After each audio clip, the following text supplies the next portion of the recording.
I'm Nisha DeGaring. And I'm Doug Jessup. Everyone has a story. Stories have power. They help us understand each other. And these stories deserve to be passed down. It is time for Family Heritage Stories.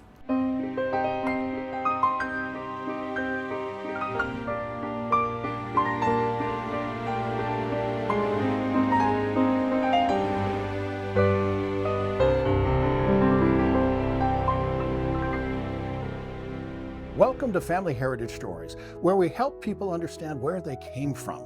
Things like traditions, values, and culture. How are those stories passed down from generation to generation? Through words, through deeds, through stories. We all benefit from heroes among us. Now, they're going to say, it's just part of the job. But it's more than that. It's time for Hero Salute Stories.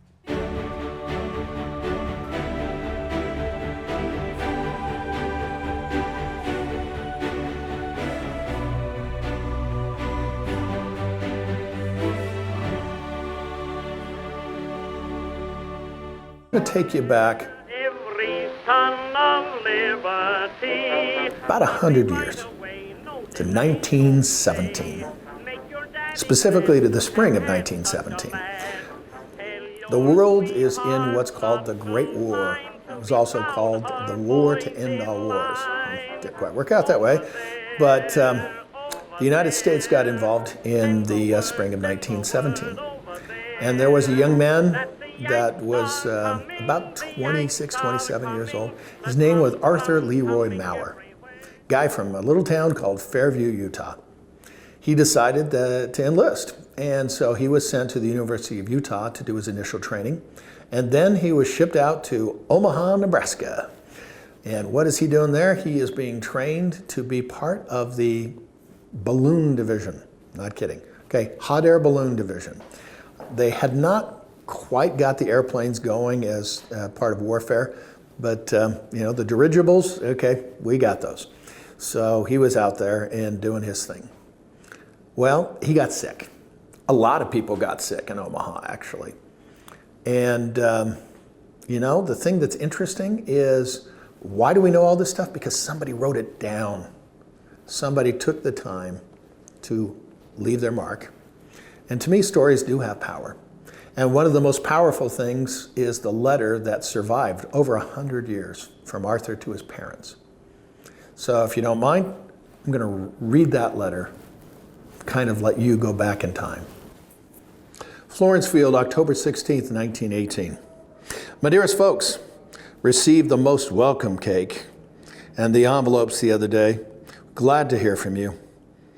I'm getting well the Spanish flu now and will have almost had it for about 3 days, but was quite sick the other night. My fever went to 105 degrees. It's mighty bad news. From 10 to 30 people are dying every day in Omaha, and many are dying at the fort. 2 more men of the 46 died in the hospital night before last. Out of less than 150 men in our company, 44 are in the hospital, and 25 were quite sick in their tents. The ones who can fear this dreaded disease the most, according to the doctors, are those who are diseased and the heavy tobacco users. 2 airships came here yesterday to be used with our balloons. This company is all prepared and ready to leave. We are well, even with the replacements from the other companies to fill up. We should be leaving in the next few days, if not more than 2 weeks. I don't think the war will last much longer, according to the Omaha newspapers. Tell me if you received my suit order and my moving orders. Goodbye and God bless you. Your loving son, Arthur. I realize that letter was over 100 years old, but isn't it amazing that somebody wrote it down? Somebody left their mark by recording that, and now we have that. What's sad is the fact that that was the last letter that he sent his parents. He died 7 days later of the pneumonia. Complications from the influenza. Thank you for joining us for this special episode of Family Heritage Stories. If you would like to help us continue with this great and important programming, please visit herosalutestories.org.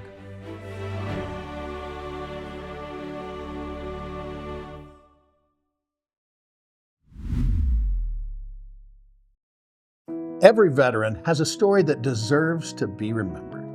At Family Heritage Stories, we collect, preserve, and share those personal experiences of our veterans. Your donations help us document and honor those veterans and their legacies for generations to come. Join us in ensuring that their legacies live on. Donate today at herosalutesstories.org.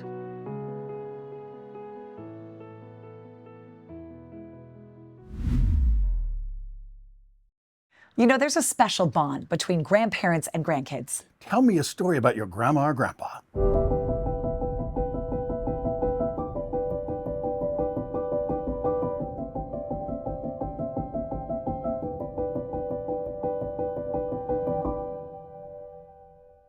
Did you know any grandmothers? I knew one grandmother. Okay, tell me about it. She was short, petite little woman and fiery and feisty, which, okay, that's where I come from, I guess. It's always the Hall Temper. That's my maiden name. But she was an awesome woman and had, I think, kind of a rough life. Did you know any grandfathers?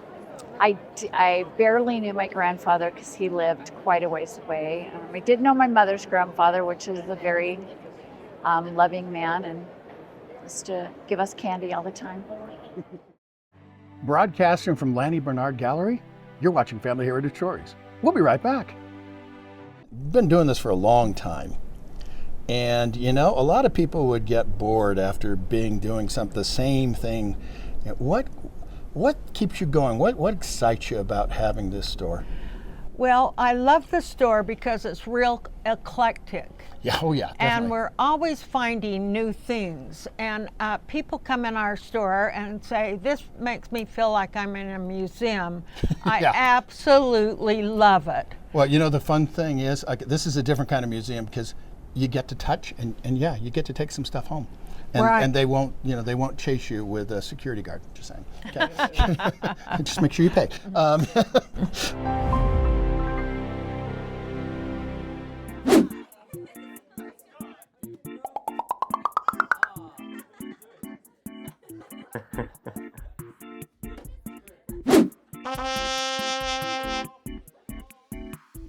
Bobby Gun James, what do you call an angry carrot? A steamed vegetable. Yeah, not bad.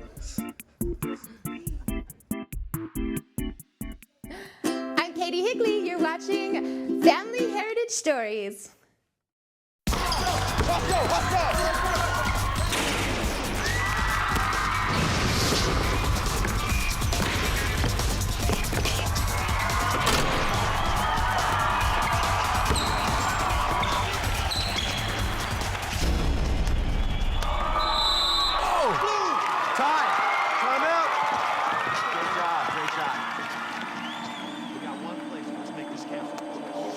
I touched it. I touched the ball before it went out, Coach. Come on, Alex. The ref did not call that. You gotta be kidding me, Alex. It's the championship game. Talk to him, Coach. I touched it. It's their ball. Don't foul them when they inbound. Team on 3. 1, 2, 3. Let's go on, Alex. Sorry, Coach. Alex. Good call. Sportsmanship. Pass it on. Red. I touched the man.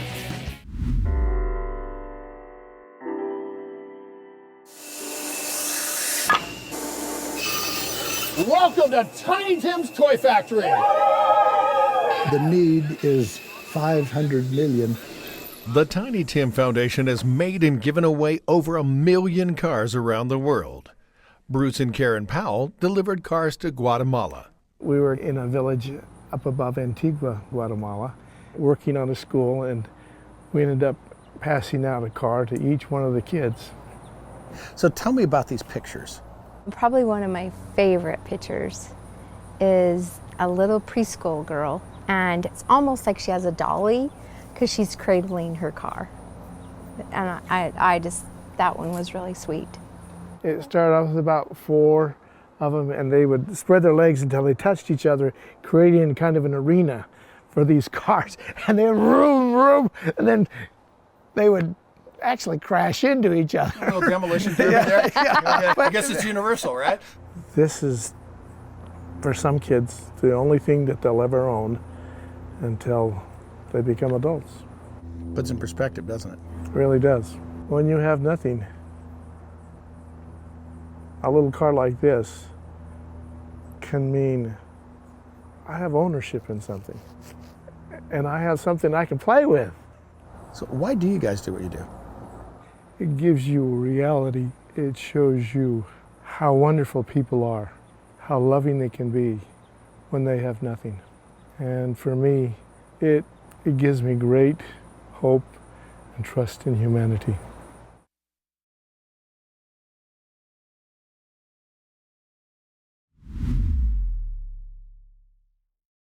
Family Heritage Stories features examples of stories from the past to help shape the future. If you would like help saving your stories with a private interview, contact Krista at fedorafoundation.org for pricing and availability.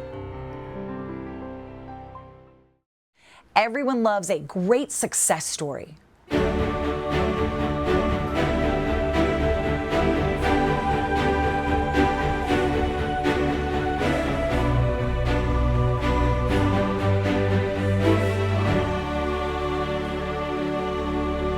This is Doug Jessup with another episode of Veteran Success Stories. With me today, Ron Haycock. Now, Ron, you have a company that's called Pratt & Lefevre. Correct. Now, what's interesting is that there's a reason behind that name. Okay, your last name is not Pratt.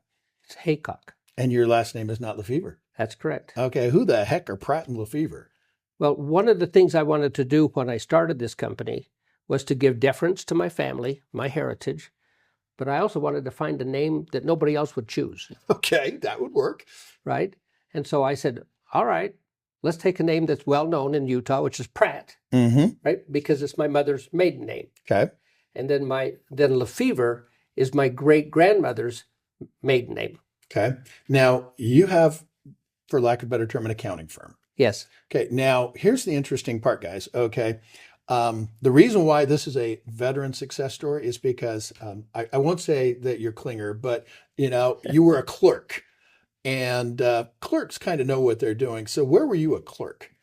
In the Marine Corps. During my stay in San Diego for almost 2 years, and then also when I was shipped to Japan, I was a clerk there also. And what time area are we talking here? See, I went to San Diego in 1968 and was there until November of 1969. So about a year and a half, almost, I'd say probably 10 months. So during the Vietnam War. Right, during Vietnam. Okay. And then I got shipped to Japan after that, and I was there for a little over 2 years. So I came home. I got there in November of 69 and got home in March of 1972. Well, number one, thank you very much for your service. Thank you. Welcome home. But so why accounting? I mean, yeah, I get the clerk thing, and now I understand the name, but what made you say, I want to do this? What's really interesting is that when I was in high school, I hated math. Okay.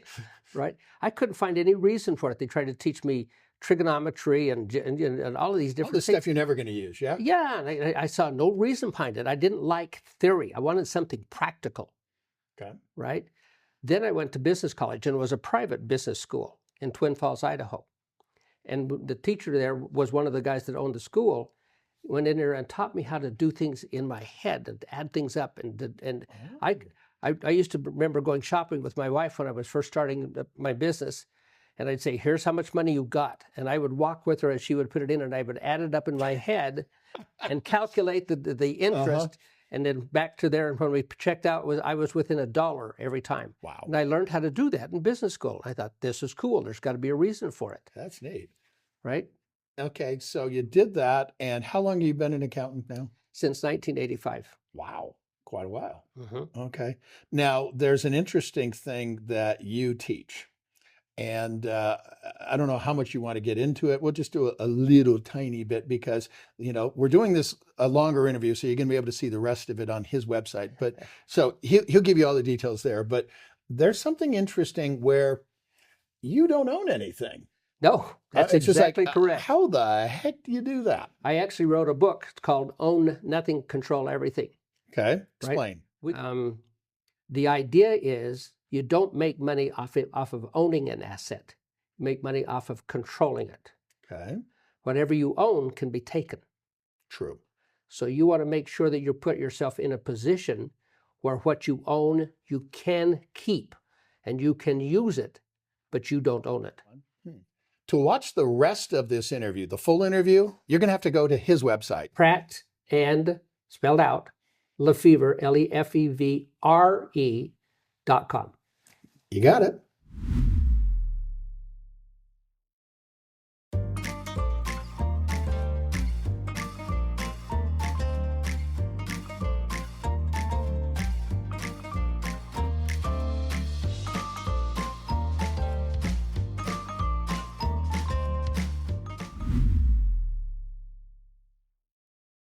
Have you ever wondered how an object becomes important enough to be passed down from generation to generation?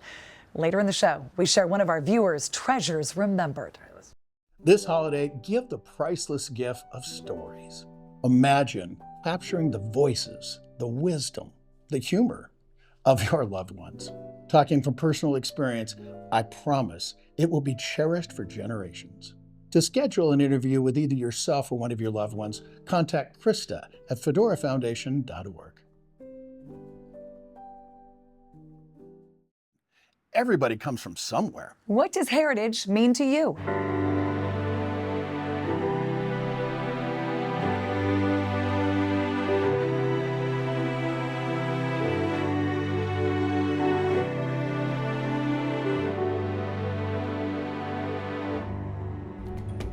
May 3rd, and it was 1924 when I was born. And when I was a senior in high school, World War II started. Meet Dorothy Bale.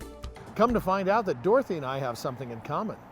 We both like hats. She got her unique hat from Paul Brown, the CEO of Arby's, to celebrate a very special anniversary. I have been here for 25 years. I have loved Arby's. They have been good to me. And I have met thousands of people. At 95 years old, Dorothy just retired as the oldest Arby's employee in the entire country. Welcome to Arby's. Hi, Dorothy. I'd like to order a fish combo. Okay, are you going to dine? Yes. And there you are. Thank you, Dorothy. Oh, you're welcome. Earlier, I sat down with Dorothy at the Arby's, across the street from Olympus High School. Would you like it small, medium, or large? I take about 200 orders during the week, and I'm only working 3 lunch hours. That's like about 10,000 meals a year. Oh my. Why are you doing what you do? Seeing all these wonderful people that come in to see me all the time. What's Dorothy's advice for a long, happy life? I just take one day at a time. I don't worry about what happened yesterday, and I'm not going to worry about what's going to happen tomorrow. Live today. Live today. I live one day at a time.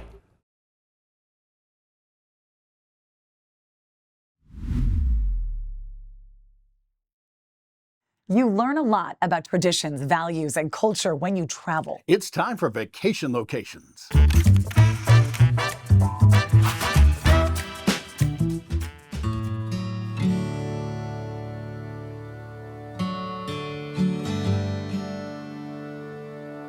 For some, it only takes an hour.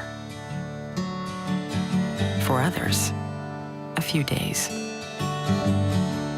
But if you stay long enough, if you give yourself enough time,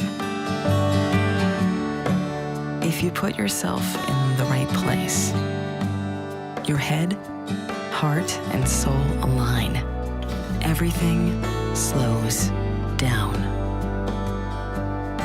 Everything fits. And even though you're on vacation, for the first time and you can't remember when, you feel at home. Wouldn't that be nice?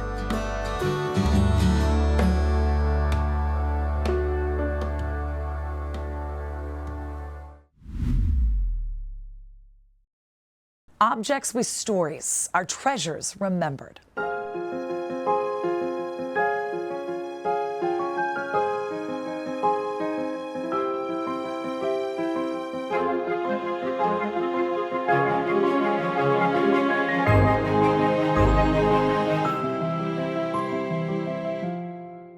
This painting right here is actually an object with a story that I like to call Treasures Remembered, okay?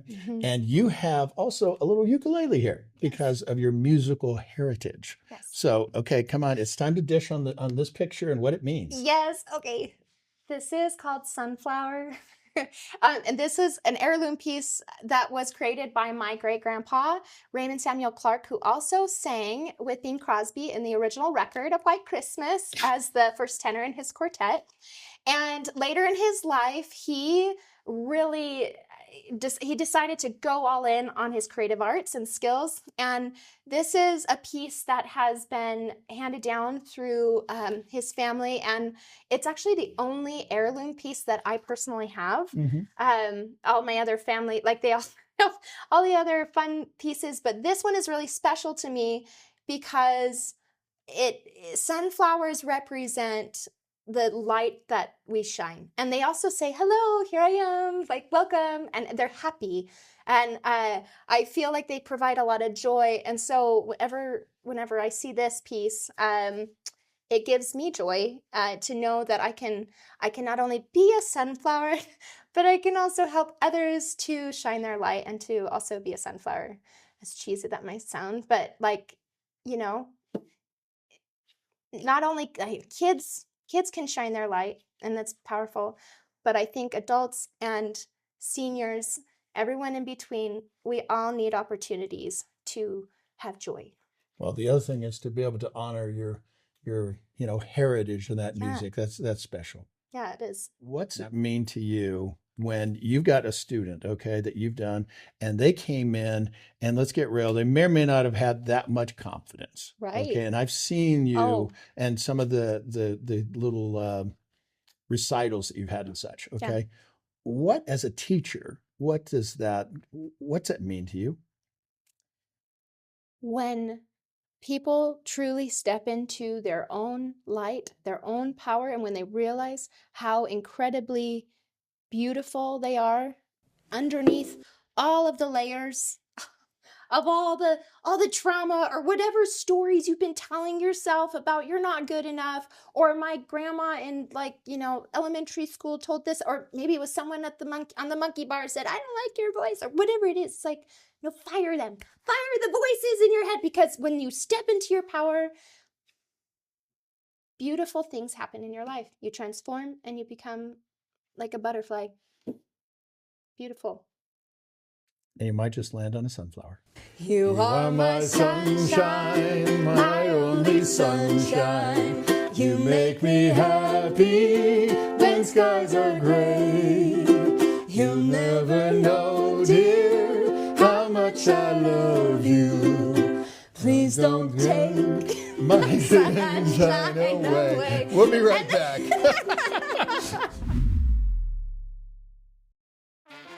Everyone has a story. Sometimes those stories are told through music.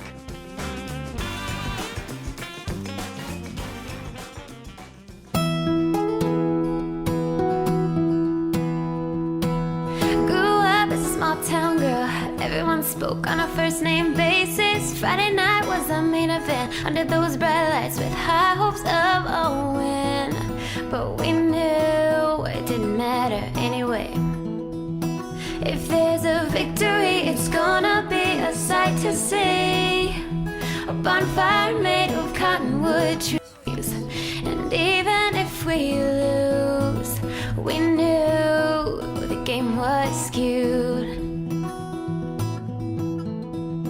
Of all the moments that brought me here, and all the memories that I feel, I'm pretty sure the best ones that I found started in a little Nebraska town.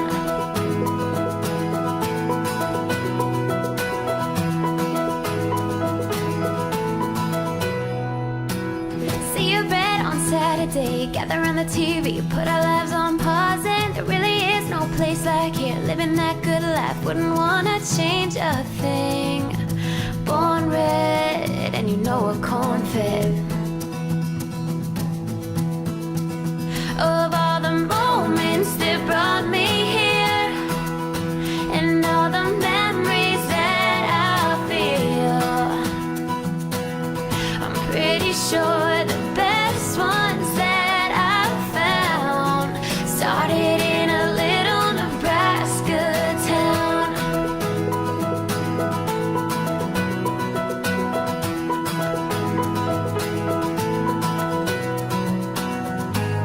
And all that we need is our bread of day. Around here we wouldn't have it any other way. Let's take it outside. It's war time. Let's take it outside. It's war time. Let's take it outside. It's war time. Of all the moments that brought me here, and all the memories that I feel, I'm pretty sure the best ones that I've found started in a little Nebraska town.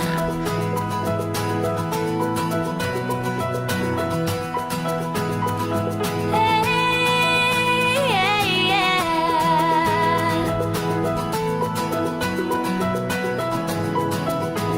In that little Nebraska town.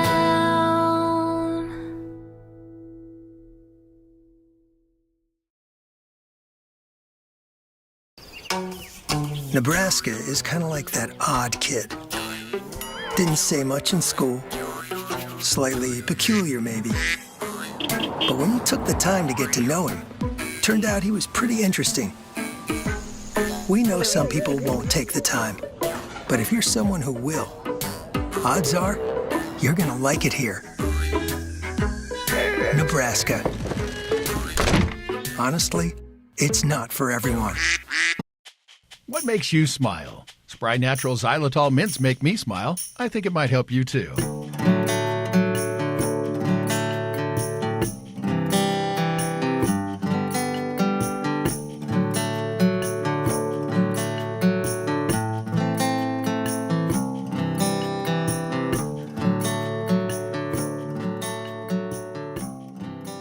It's our honor to be able to help people remember where they came from. The Fedora Foundation supports the collection, preservation, and distribution of diverse stories of traditions, values, and culture, right here on TV and online as well at FamilyHeritageStories.org. How do you want to be remembered? With another episode of Family Heritage Stories, I'm Nisha DeGaring. And I'm Doug Jessup. Grew up as a small town girl. Everyone spoke on a first name basis. Friday night was the main event. Under those bright lights with high hopes of a win. But we knew it didn't matter anyway. If there's a victory, it's gonna be a sight to see. A bonfire made of